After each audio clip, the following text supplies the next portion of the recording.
Ui, gomel weh. Sal minggu kau tengok ni. Ni dia sup Pak Karim gomel weh dekat Masukuro. Tuo. Ni. Memang dia ni setiap bulan puasa memang top. Dengan sup-sup tadi jenis sup ada.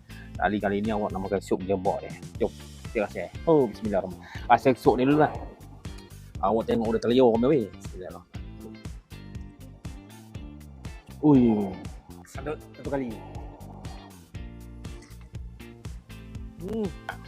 Ini sup tulang.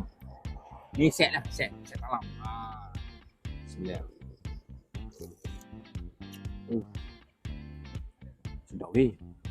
Ada moncoh weh. Kau nak makan dengan bihun, boleh makan dengan nasi, makan dengan mi, macam-macam side kita makan lah. Ini kalau kopi ni boleh makan dalam 3 ke 4 orang.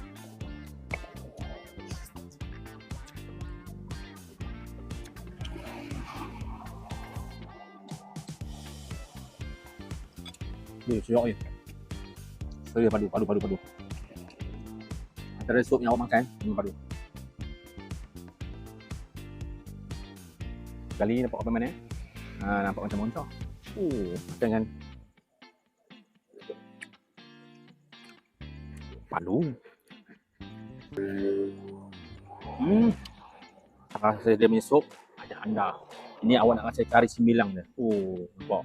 Oi, gomel weh.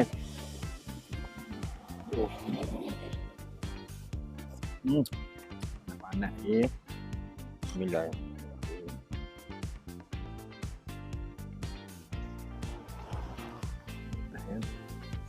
Panas.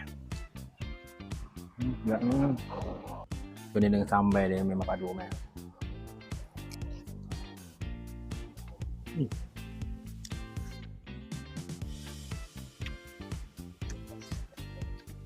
Nampak? Panas. Bau tak ada. Memang baik lah.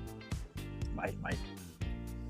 Ada 9 dia padu. Kalau kau nak lagi padu, kau ambil ni, solid ni. Masuknya. Okay, set kari 9 ni dia bagi sekali dengan sotong. Tengok gebu-gebu gebas ni sotong dia. Kau tengok sendiri lah. Mau. Wow. Menarik weh. Nampak?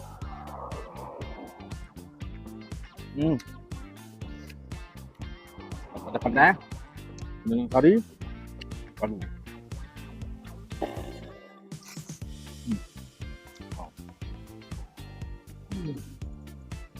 Palu makan kau meh. Oi. Awak paling kari 9.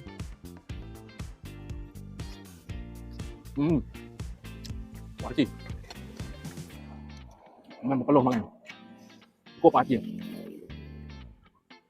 Tengok orang dia gantung datang. Memang antara terbaik legend. Sudah 3 tahun menjaga. Dulu dia buat setiap bulan puasa kan. Kali ni buat open. Kau boleh ramah-ramah semua tu.